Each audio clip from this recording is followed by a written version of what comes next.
మన రక్షకుడైన యేసుక్రీస్తు నామములో అందరికీ వందనాలండి. ఈరోజు దేవుని మాటలు సామెతల గ్రంథము 16వ అధ్యాయము 7వ వచనము. ఒకని ప్రవర్తన యెహోవాకు ప్రీతికరమగునప్పుడు ఆయన వాని శత్రువులను సహా వానికి మిత్రులుగా చేయును. ప్రేమైన దేవుని బిడ్డలారా, దేవుడు చెప్తున్న మాటను బాగా గమనించినట్లయితే, మనము పోగొట్టుకున్న స్నేహితులను, బంధువులను, ఇరుగు పొరుగు వాళ్ళను, అనేక మందిని మనం తిరిగి సంపాదించుకోవచ్చు. ఎలాగో తెలుసా?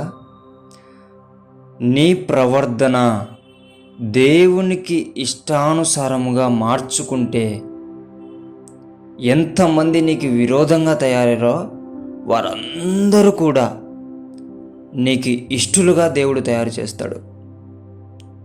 ఎవరినైతే కోల్పోయావో అందరినీ నీకు తిరిగి మళ్ళీ సంపాదించి ఇస్తాడు ఆయన. నువ్వేం చేయాలా? నీ ప్రవర్తనను దేవునికి ప్రీతికరముగా మార్చుకోవాలా. నీ పని ఏంది?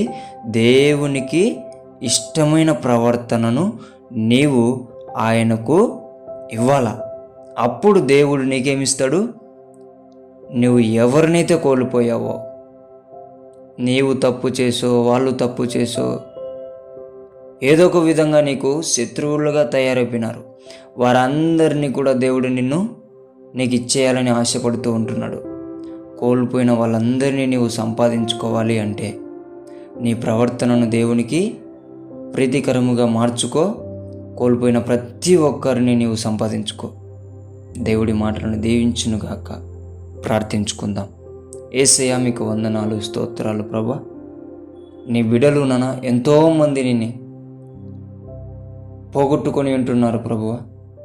వారందరినీ మళ్ళీ వారికి దగ్గర చేసే ఒక గొప్ప మాటను ఈరోజు మాకు తెలియజేశావు. నీకు వందనాలయ్యా. నీకు ఇష్టమైన ప్రవర్తన మేము జీవించి కోల్పోయిన ప్రతి ఒక్క మనిషిని మేము సంపాదించుకునే బిడ్డలుగా మమ్మల్ని తయారు చేయమని యేసు నామములో ప్రార్థిస్తున్నాం తండ్రి. ఆమేన్.